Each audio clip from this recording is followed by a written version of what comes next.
Shirlene Nibbs. Shirlene represents the islands of Antigua and Barbuda. What are your responsibilities, Shirlene? Well, I currently work with both the Ministry of Tourism and the Antigua Barbuda Tourism Authority as a consultant, focusing on strategy, HR development, product development, and basically chief cook and bottle washer in terms of support. Okay, now we've got that out the way. There's been a boom in tourism. I've been reading a whole lot. There's been a boom in tourism on the islands of Antigua and Barbuda. To what does the government attribute that? Well, 2016 was a phenomenal year in terms of growth for Antigua and Barbuda in its tourism. I would say that the real contributor was the government support for this economic activity, focusing on strategy and providing us with some necessary resources to do the relevant marketing to our various source markets. We also do a lot in terms of education and awareness um, to the general population, to school children, to ensure that all Antiguans and Barbudans recognize that tourism is our main business. Yeah, in terms of your numbers, last quarter to now, where are your numbers percentage wise? Well, we are currently down a few percentage, about 4%, and this is primarily out of the Canadian and the UK markets. And we know that we will turn this around. We have just completed a 2 day session in Antigua and Barbuda where all of our overseas directors came down and we strategized as to some new ways we are going to approach the summer period in particular.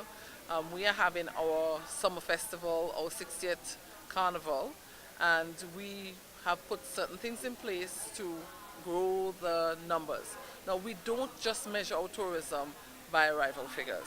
So, in terms of growth, in terms of our tourism receipts, those are up. So, we know we are performing from a financial point of view more than we did last year.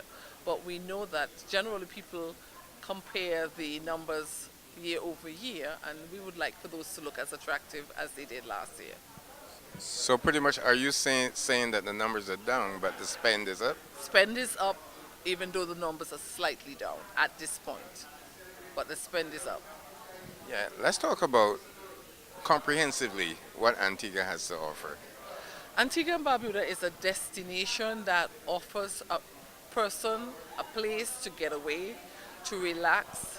We offer soft adventure quite a bit in terms of sea activities, land based activities. We focus a lot on our cultural activities, our music, our food, and we also offer historical sites for that type of visitor as well. L- Let's detail some of those activities. You said your food, you said your music, etc. Let's talk more about your carnival and the types of numbers and where those numbers are coming from. This year, it is our 60th year of Carnival, and we are having the greatest summer festival. We focus a lot on inviting back friends and family and the diaspora visitors to Antigua and Barbuda. We do have a lot of international visitors as well, but we recognize that we want persons who will participate and make the festival as big and as colorful and as vibrant as we possibly can. So the music from our calypsonians, our soca artists, our junior calypso, from the various competitions, those are very much on the way. And leading up to this big festival, we also have what we call the carnival fetes. They're different ones. You know, we have the Rotary Club. They do a very large carnival fete where the funds go towards medical attention for persons who might not be able to cover those expenses. So the carnival activity is one that we utilize to engage the total population.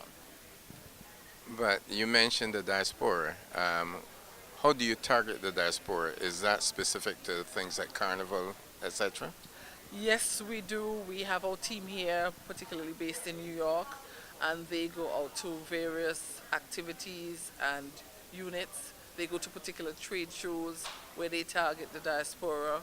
We put certain ads in certain magazines here, especially in the tri state area, because we recognize that this is where a lot of our nationals live here in the USA.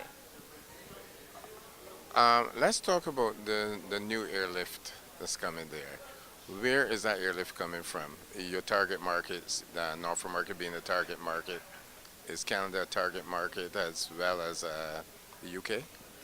Yes, our main markets is the USA, and we've had new lift from the USA in terms of the JetBlue services.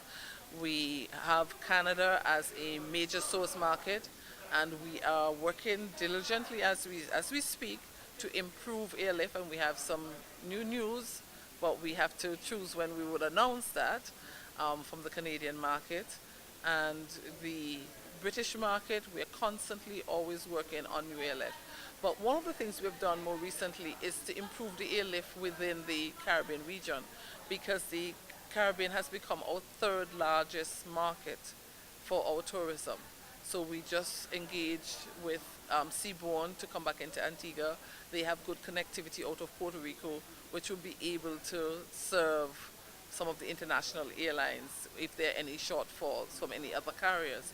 We also experienced that the Power flights into Antigua are performing quite well as well. Yeah, but there've been conversation and I guess some discontent about the taxes that the local carriers charge, therefore pushing up the price of ticket. You're saying that that Antigua, you're not faced with that issue? The taxes, as I'm aware, are government taxes, airport taxes, and not taxes on the ticket. From the airline's perspective, we we don't engage in the pricing of tickets. We recognize that for some airlines, the whole price of tickets, it has become prohibitive for persons to want to travel, particularly within the region. I know that for this week, CTO's theme has been collaboration. And I think that is one area for us as islands within this region to collaborate. Most of our Caribbean region, we have built airports, and most of the taxes are tied to loans to repay for those wonderful airports that we have. So it's very difficult for some countries to just say that they're going to give up on their taxes because they need it to perform certain activities. At the same time, we believe that we can find creative ways that we can put our heads together so that the airfares are competitive and will encourage persons to want to move within this region. How about room stock? Our room stock is improving. We are going to open the Hodges Bay Club later this year. We have attracted some other investments to include the Waldorf Astoria, which is going to be a part of the Callaloo Key project that we announced some time ago. This is the first Waldorf Astoria that will be in the region, and so we are proud of that. We have some other investments on the ground, and maybe in 24 months we'll have additional room stock. We recognize that if we want to stay current and to be fresh, that we have to, attract new room stock, but at the same time refurbish what is in existence. We just attracted a company, Sunwing, out of Canada, which bought the old Royal Antiguan. They are going to be refurbishing those rooms and adding additional rooms as well. So we are constantly paying attention to our room stock. And before I go, I have to ask you about bird watching on Barbuda. But that is one of the most beautiful things you can ever do. So if you are an ardent bird watcher, it is for you to visit Barbuda during the bird watching season and watch our beautiful Fiddick birds, which is probably the only colony that's left in this part of the world.